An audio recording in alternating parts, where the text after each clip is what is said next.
व्यवस्था आपके साथ मोती नगर में लेके आई हूँ। आइए सबसे परिचय लेते हैं। सर, मुस्कान इंडिया न्यूज़ में स्वागत है। कृपया अपना परिचय बताइए। मुस्कान इंडिया दर्शक आपको देख रहे हैं। मैं नरेश कुमार, RW अध्यक्ष, करमपुरा वार्ड नंबर 99। सर, बतौर सामाजिक सेवा कार्य आप करते रहते हैं। इन लॉकडाउन में आपने क्या क्या सामाजिक कार्य करे, कुछ बताएंगे दर्शकों को? मैंने लॉकडाउन के अंदर मेरे साथी गणों के साथ मिलकर जो पहले तो मैंने सैनिटाइज़र गली गली मोहल्ला करमपुरा के अंदर जहाँ भी किसी लोगों की शिकायत आती थी कि जी मेरे यहाँ सैनिटाइज़र नहीं हुआ, तो हमने जाकर अपनी मोटरसाइकिल एक इस तरीके की बनवाई थी जिससे सैनिटाइज़र गली गली के अंदर, छोटी सी गली के अंदर भी वो मोटरसाइकिल जाकर सैनिटाइज़र करके आई। और हमने लोगों को राशन किट भी बांटी। उसके अलावा अब जब स्थिति दिल्ली की महामारी जो फैली हुई है उसको देखते हुए हमने काढ़े की व्यवस्था करके लोगों को काढ़ा भी बांटा, मास्क भी बांटे। जहाँ तक हमसे हेल्प हो सकती थी हमने हेल्प करते रहे अपने क्षेत्रवासियों की। और हमारे क्षेत्र के अंदर जिस तरीके से जो लोगों की समस्याएं थी उसको भी हमने दूर करने की बहुत हद तक कोशिश करी। और सर, आप बीजेपी पार्टी से भी जुड़े हुए हो। मोदी जी कह रहे हैं आत्मनिर्भर भारत। कितना आत्मनिर्भर भारत ज़मीनी कागज़ों पर रहेगा? कुछ देखो जी, ज़मीनी कागज़ों पे आत्मनिर्भर भारत का मतलब है कि जब तक हम अपने, आज चाइना क्यों ऊपर उठा हुआ है, एक एक आइटम बनाकर हम लोगों को देता रहा, और इसी तरीके से अब हम एक एक व्यक्ति अपने काम को अपने ऊपर समझ लें कि भाई हमने हर एक मिनट खाली नहीं बैठना है, तो हमारे देश में गरीबी भी ख़त्म हो जाएगी। और आत्मनिर्भर भारत की जो हमारे प्रधानमंत्री नरेंद्र मोदी जी ने कहा है कि आत्मनिर्भर भारत बनना चाहिए, तो हमारे देश के अंदर बहुत सी आइटमें हैं जो बन रही है, आज भी बन रही है और शुरू से बनती आ रही है। क्या आज चाइना ही तो आज ही तो दे रहा है हमारे को पिछले 20 वर्षों से? उससे पहले हमारा भारत हम लोगों को सब चीज़ देते आ रहे थे। हम सब चीज़, कपड़े से लेकर सुई से लेकर हर एक चीज़ हमारे देश में बन रही थी। सर, मोदी जी कह रहे हैं अब लोकल आइटम का, अब लोकल को वोकल कीजिए।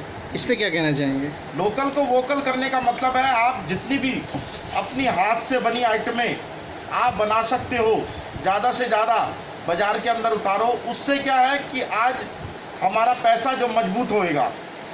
जो कोई वक्त था, किसी सन 47 की बात बोलूँगा कि रुपया भी एक बराबर था और डॉलर भी, दोनों एक ही बराबर थे। बट क्या है, आज वो 74 रुपये है और हमारा 1 रुपया है। हमारा इसी वजह से मैं आप मजदूर ट्रेड यूनियन के माध्यम से बोलना चाहूँगा कि जितने भी हमारे देश में मजदूर हैं ना, अपने आप को कम से कम 12 घंटे, सिर्फ 12 घंटे अपने आप को दे दे कि अपना सामान बनाने के लिए, अपने कार्य को बढ़ाने के लिए। तो लोकल का वोकल का मतलब हो जाएगा कि हम अपने आप को 12 घंटे हम इस देश के लिए दे देते हैं, तो हमारी आइटम सारी हिंदुस्तान में पैदा होगी और हिंदुस्तान में बनेगी। हर चीज़ के लिए हम एक साथ हो जाएंगे, हमारे लिए एक हो जाएगा देश भारत। सर, कहीं ना कहीं सरकार से एक चूक हो गई लॉकडाउन में। जो मजदूर थे उनने प्लान शुरू कर दिया, कुछ प्लानिंग से नहीं हुआ। इस पे क्या कहना चाहेंगे? देखो जी, मजदूरों को जब इन लोगों ने, जब दिल्ली सरकार, मैं बाहर नहीं जाऊंगा, दिल्ली सरकार ने आनंद विहार बस अड्डे पे 50,000 मजदूरों को बुला लिया। अब उन लोगों के पास, अब मेरे को किसी चीज़ की खबर लगेगी तभी तो मैं किसी जगह जाऊंगा।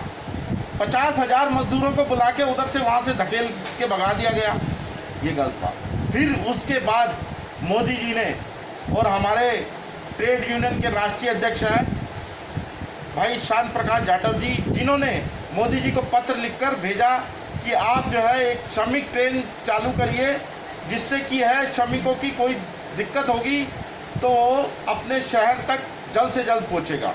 उससे क्या हुआ कि हमारे यहाँ दिल्ली ले लो, महाराष्ट्र ले लो, राजस्थान ले लो, पंजाब ले लो, हर जगह से श्रमिक अपने अपने घर पहुंच चुका है अभी 90%।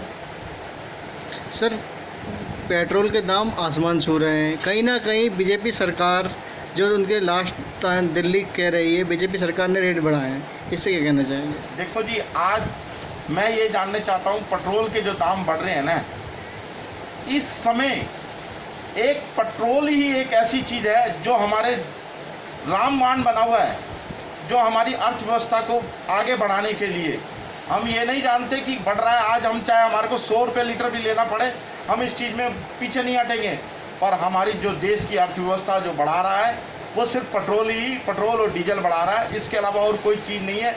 जो देश की स्थिति है वो बहुत ज़्यादा ख़राब हो चुकी है। अब हमने जो काम करना है वो हमारे को भी, ये महामारी की वजह से और क्या बन रहा है इस टाइम हिंदुस्तान में, कुछ नहीं चल रहा। सर अभी फ़िलहाल ही मोदी जी ने डिजिटल एयर स्ट्राइक करी है, टिकटॉक बैन कर दिया, और बहुत से जो युवा हैं, कांग्रेस कह रही है कि बहुत से ऐसी युवाओं के लिए जो ऐप थी जो बेरोजगार हो गए हैं, इससे करोड़ों रुपए कमा रहे थे, इस पर क्या कहना चाहेंगे?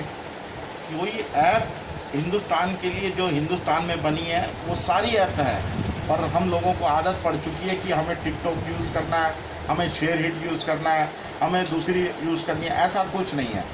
हमें जो हिंदुस्तान से बनी हुई चीज़, लोकल को वोकल कहने की आदत जब तक नहीं पड़ेगी, हम उस चीज़ को रेगुलर रूप से नहीं चला पाएंगे। हमें सब चीज़ों को हिंदुस्तान की चीज़ें ही चलानी है, इसके अलावा और कोई चीज़ नहीं चलानी। सर अभी फ़िलहाल में मोदी जी ने कहा है कि गरीब कल्याण योजना के तहत हम दिसंबर तक राशन फ्री देंगे, इस पर क्या कहना चाहेंगे? देखो जी, गरीबों के लिए राशन, और भी सरकारें कहती रही, मैं कहता हूँ दिल्ली के अंदर आज भी कई ऐसे लोग बैठे हैं, वो दिल्ली सरकार कहती थी अपना राशन कार्ड लेकर आओ, अपना आप, कोई कहता था मेरा बाहर का राशन कार्ड है, उसको राशन नहीं दे रहे थे ये लोग। बाहर का गरीब आदमी आ रहा है, उसको बीमार हो गया, ये महामारी पकड़ ली, वो कहते हैं नहीं जी आप दिल्ली के नहीं हो, आपका इलाज नहीं होगा। ऐसा नहीं होता है। देश की राजधानी है, केंद्र शासित प्रदेश है ये, इसके अंदर सब चीज़ की व्यवस्था है।